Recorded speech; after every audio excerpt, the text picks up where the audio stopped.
Major support for Carolina Business Review provided by Grant Thornton. Operating in more than 100 countries, our tax, audit, and advisory professionals specialize in helping companies unlock their growth potential.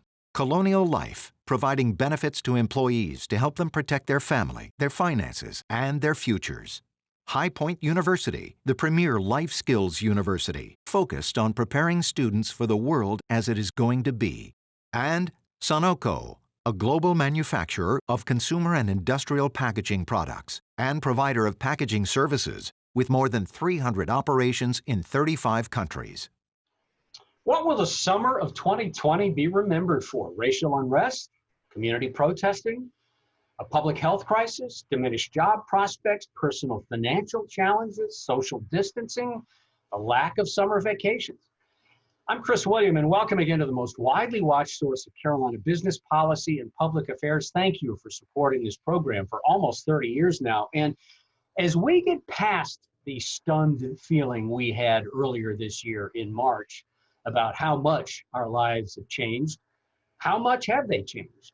We'll start to unpack that and what the intentions are here in the Carolinas with our guests. And later on, he is the director of the largest airport in the Carolinas and one of the most important airports in the country and on the globe. Brent Cagle from Charlotte Douglas Airport joins us.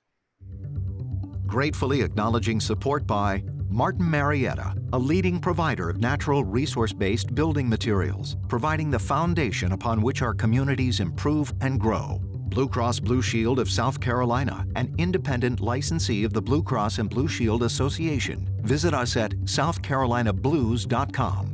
The Duke Endowment, a private foundation enriching communities in the Carolinas through higher education, healthcare, rural churches, and children's services. Barings, a leading global asset management firm dedicated to meeting the evolving investment and capital needs of its clients. Learn more at barings.com. On this edition of Carolina Business Review, Carl Blackstone from the Greater Columbia Chamber of Commerce, Christopher Chung of the Economic Development Partnership of North Carolina, and special guest, Brent Cagle, Aviation Director of the Charlotte Douglas International Airport.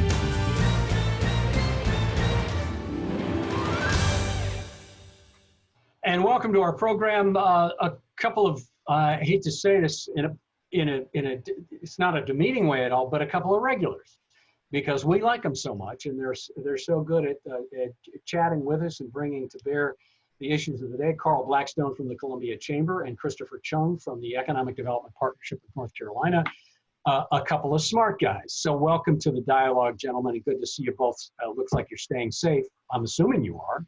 Yeah. Carl? Thanks for having me. Good to see you. Yeah. Chris, you staying safe in Raleigh? I am. Thank you, Chris. And I'd rather be a regular for you than an irregular for someone else. So yes, good to be here as always. But. Good answer. So this is, I know this is a broad question, gentlemen, but between the public health crisis that we find ourselves in, between the community protests and the racial crisis that we find ourselves in because of the stunning and tragic death of George Floyd, how do you think this changes who we are in the Carolinas as we go through the balance of 2020? Who were we and who are we now? Carl, start with you. Yeah, that's a legit question. I think how we go forward is going to be important in defining who we will be. I mean, I'm having these conversations with partners of ours and community leaders in Columbia. You know, this has been tolling, quite frankly, emotionally. Obviously, we're trying to grapple with it ourselves and ask questions of what is the systemic racial profiling? How does it occur? How do we learn it? How do we get forward? How do we teach our kids differently? Is it generational?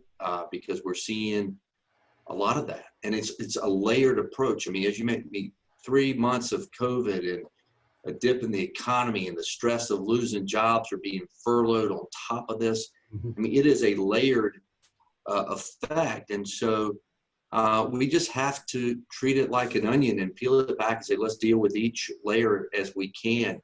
The key, though, is conversations. And we've been having these at our chamber not before now. We probably should have, but it's really asking our board and our partners, how are you? What are you feeling? What conversations do we need to be having? And I'm going to tell you, it's been remarkable, the feedback and the ability of folks that have had frustration over the years. I was unaware, but letting folks have a chance to verbalize that is very therapeutic, quite frankly, and much needed. And I'm sorry to interrupt you. Chris, the Triangle, Raleigh, was surprisingly on the front of some of the violent protests when all of this started to unwind after the very public killing of George Floyd. Were you surprised that Raleigh had reacted so vehemently and with such vitriol? And how does that change the place that the Triangle is? Well, I mean, I think what you've seen here in the Triangle and elsewhere across the country, clearly these are some very strong feelings about an issue that a lot of people feel like hasn't yet been addressed adequately. And I think that's something that folks need to understand. As I said, I don't think what happened in the Triangle is unique across the country. I think this has been by far one of the largest protest movements in at least my recent memory. I remember I was living in St. Louis at the time of the Ferguson unrest back in 2014. So I've been able to see this and just some of the feelings, the frustration and everything of this when there's perceived injustices. And so I don't know. It's not an easy question. You asked the question earlier on about both COVID-19 and this racial justice police issue. Who would have thought? But I mean, I think between those two, COVID-19 is probably the easier of those two issues to try to resolve. But that's saying a lot about just how difficult and thorny these issues are. I'm a relatively new transplant here to the Carolinas. I moved here in North Carolina with my wife 5.5 years ago. We had our first child back in November, right before all of this. And I think we have to look at what we can do as professionals and as individuals. I'm a father now, so I hope I can raise my daughter with the kind of worldview that takes into account all these different things that have been boiling under the surface all these different years. But these are not easy questions. I think I can try to do what I can as a professional and as a person to try to make a positive difference. But it's going to take everybody really looking at things in that perspective. You know, you're both economic developers by profession, by trade, but you're also humanists, if you don't mind me saying, and that it makes you valuable for us on this dialogue. But so as we go forward, and I'll Chris and Carl, I'll use this term, these oppositional political environment, and you could lump in the racial biases and the racial debate that goes on into all that. And I don't mean for it to be minimal, but does that oppositional environment that we have now, person to person, is it distracting? Does it take away from the momentum that the Carolinas have had now for quite a while when it comes to economic development? Carl? I don't think we in the Carolinas are experiencing anything that the rest of the country is not experiencing as well. And so what's going to help us as we continue to grow, the population increases are going to continue. Well, in order for us to capitalize, though, we are going to have to address these issues and make some changes in these conversations. And that's what, the companies that are located here are going to have to espouse their culture and talk about it with their employees. And that's what's going to make us competitive. You're right. If the individual companies and the communities surrounding the Carolinas make it known that we're going to do things differently, and that's the welcome mat right now. And so if we can address it head on and be very thoughtful and open, I think that will help us continue to grow. I don't think it'll stunt anything that we've been seeing. The difference is every other community is dealing with the same thing. So we just can't sweep it under the rug. We're going to have to deal with it and move on. Chris, does the acute nature, in my term, but does the acute nature of the fall elections in a state like North Carolina that's being highly watched, Governor Cooper's at least trending well for a re-election of sorts, but is that play into whatever economic development plans or strategy that you have for the state? Well, as Carl knows too, I mean, economic development tends to be affected when you're in presidential election years, because who gets into the White House, of course, has a very broad and profound impact on issues around tax policy, regulatory policy, and in many ways, things that affect the quality of the overall business climate. So that isn't anything new. Obviously, when it comes to economic development right now, probably the biggest factor is, it goes without saying, just how long will we have COVID-19 as part of the world? How long is that going to reduce demand in some of our key industry sectors? And then, of course, how does that translate into the kinds of economic development opportunities that we normally pursue here in North Carolina, be that tourism, be that business recruitment? COVID-19, of course, is that black swan event that nobody anticipated when 2020 started. So in about 30 seconds, Carl, Chris brought up the idea of tourism, which is clearly number one industry in both Carolinas. Do you see that tourism, when we finally get to the end of 2020, will tourism have rebounded enough for us to feel good about that as being one of the key drivers? I think pieces of the tourism trade will be back. I think regional tourism is going to be very big this year. Whether folks are comfortable flying, that's a big question mark. I think regionally, though, we're going to continue. Folks still want to go to the beach. They still want to go to the mountains. I don't think that changes at all in the sense, but I don't think we're going to get folks flying in to do it. So we'll probably see numbers shrink a little bit, but a big hit over the last 3 months. They'll make it up a little bit over the summer. It won't be 100%. Thanks, Carl. You know, the comment you just made about whether people feel comfortable flying yet, that's who we're going to bring in now. In just a moment, we're going to meet the head of Charlotte Douglas International Airport to join the dialogue.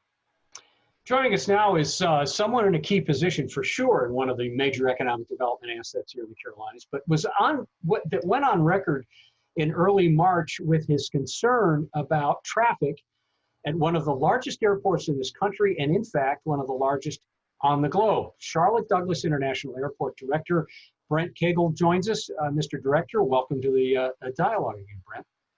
Chris, thank you for having me. Brent, you said in early March you were very concerned because you saw your traffic drop off by somewhere over 90%. That's not a small amount, of course. You were concerned in that drop off, but you also said that you were hoping this wasn't the case, but it could recover in about a decade. So we're a few months past that. Where are we now? What are your numbers? So we are starting to recover. We bottomed out at a decline of about 95% decline in passenger traffic. This week, over the last 10 days to 2 weeks, we've been seeing traffic levels with about an 80% decline. So we are recovering slowly, but certainly an 80% decline in traffic is still a significant decline. But we do feel good about where we're at, and we do feel good that the recovery has at least started. What we're unsure about is, well, really two things. One, what does that recovery look like as we go into the fall, and we may see a resurgence of COVID-19. We may even see a resurgence of stay-at-home orders. We also then are looking at what does the long-term recovery look like. And really, for us, there's kind of two factors. The COVID-19 factor is certainly important, but there's also the lingering recession or other factors that start to play into just everybody's growth beyond COVID-19. And that's where the airport is trying to look and gauge that. The interesting thing about this crisis for the travel industry is it's very different than any crisis we've ever seen in the industry before. And it's very fluid and dynamic, so it's very difficult to sort of gauge what kind of recovery we should expect. Carl, let you start. Sure. Hey, thanks, Brent. Question as we go forward, I mean, everybody's looking at doing things in a new way. What do you see in the airline industry from a technology standpoint that's going to change? Or what would you like to see change to make it a better experience for customers as well as the airlines? So I think that's a great question, and we are working through some of those answers. You know, one thing that Charlotte has done is we have already started surveying passengers. Some of the passenger data and passengers that we are aware of in the past, we're talking to them. What are their expectations for a safe travel experience? Things like touchless experience, going cashless. Social distancing is a big one. But really, what does the experience look like? And the interesting thing about this is it's not just something that any single airport, CLT included, can solve, because we rely on our partnerships with airlines, with the TSA, with the concessionaires. So what we're trying to do is gauge where that passenger expectation is today, and we're then trying to meet those expectations. I will say the other thing that we see, and this is an interesting element to it that people may not think about, is there's a patchwork of rules and regulations across the country and across the globe, actually, on restrictions on travel, on what a traveler needs to do when he or she's at the airport. And so one of the things we think is important long term is a consistent set of guidelines and guidance, probably from the FAA or the federal government, for how airports operate, so that we can all meet those passenger expectations in a very consistent way. One thing that we struggle with right now is, for the folks that are traveling today, they say, well, I was in DFW, I was over in Seattle, I was in Charlotte, and everybody does it different. And that's true, and that's really a reflection of the local nature of a lot of the COVID-19 responses and the rules and regulations that are really being created at the local level. And so we really feel strongly that to create that consistent passenger experience, at least domestically, that we need federal guidelines and guidance in what does an airport and an airline and all of our partners need to do to create that great travel experience.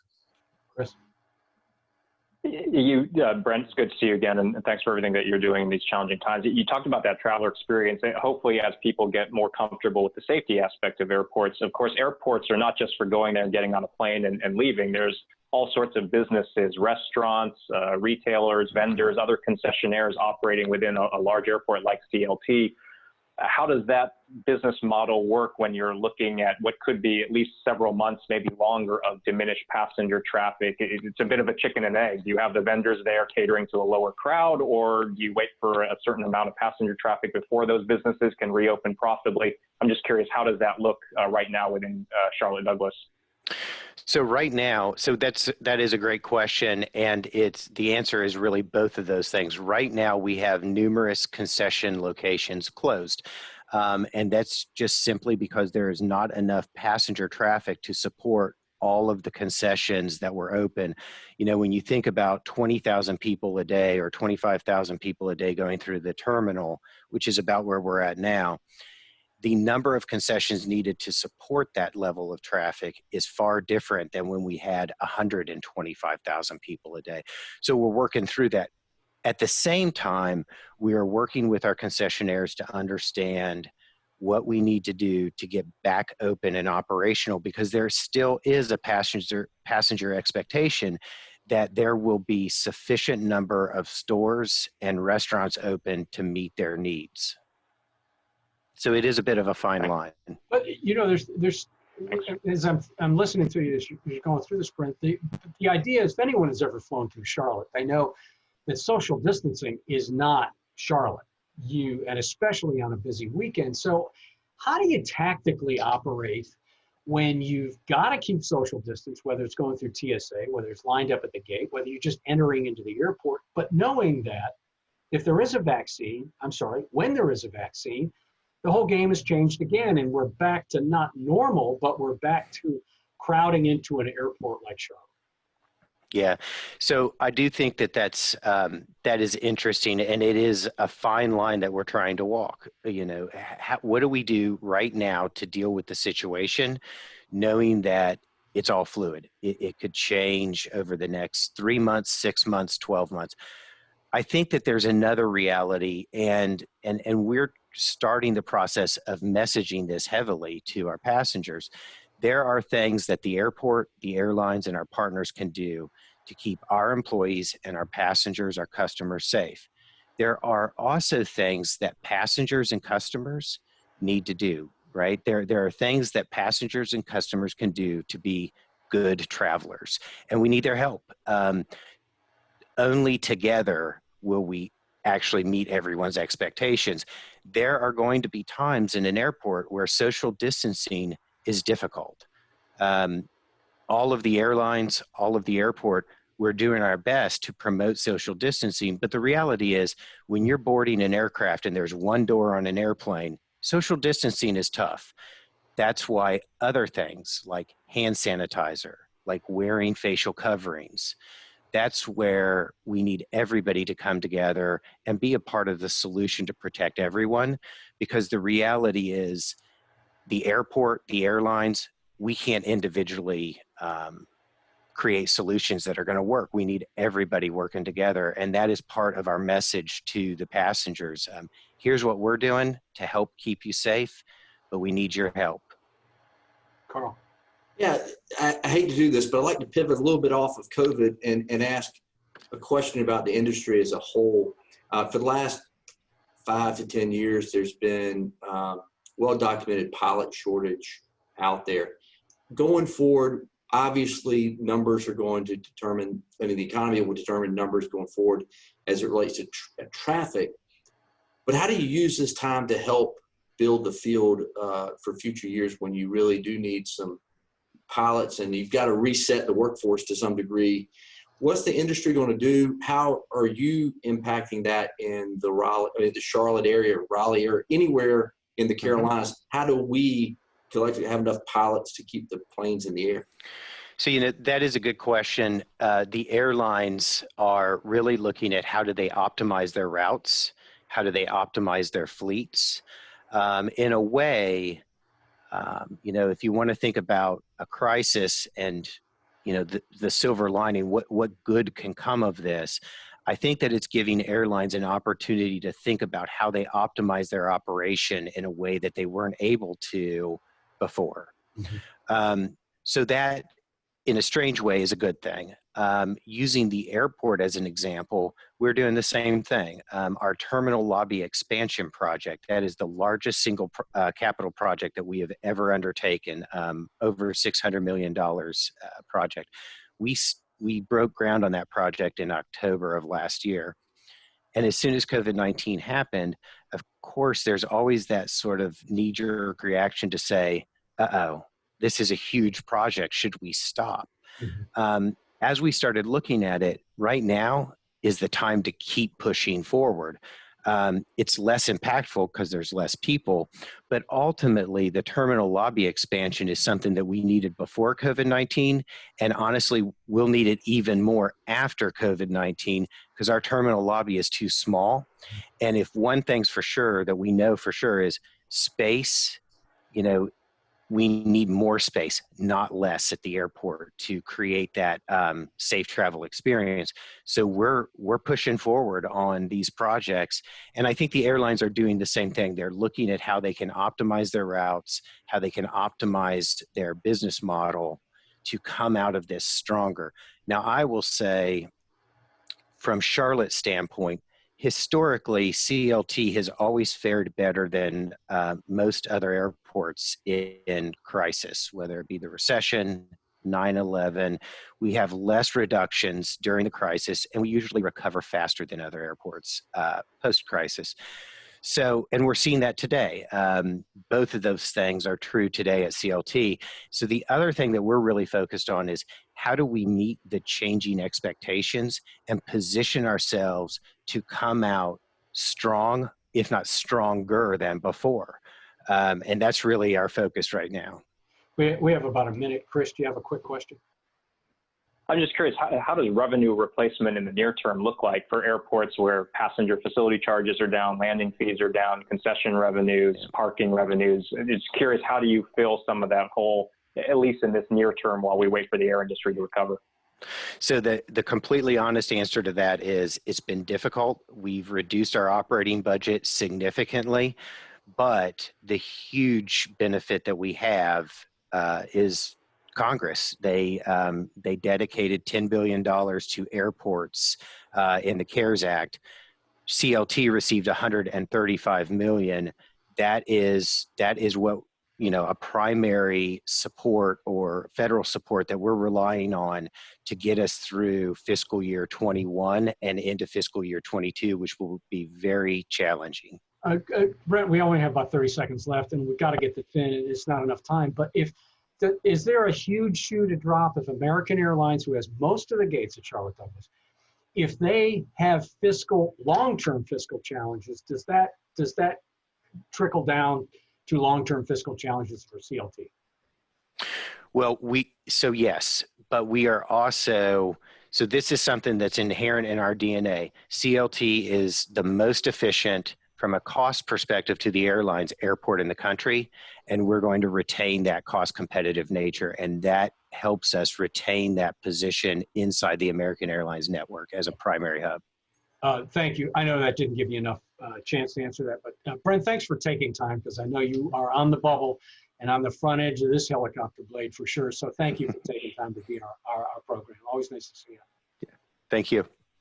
Chris, good to see you. Carl, nice to see you. Until next week, I'm Chris William. Stay safe. Major funding for Carolina Business Review provided by High Point University, Martin Marietta, Colonial Life, the Duke Endowment, Barings, Grant Thornton, Sonoco, Blue Cross Blue Shield of South Carolina, and by viewers like you. Thank you.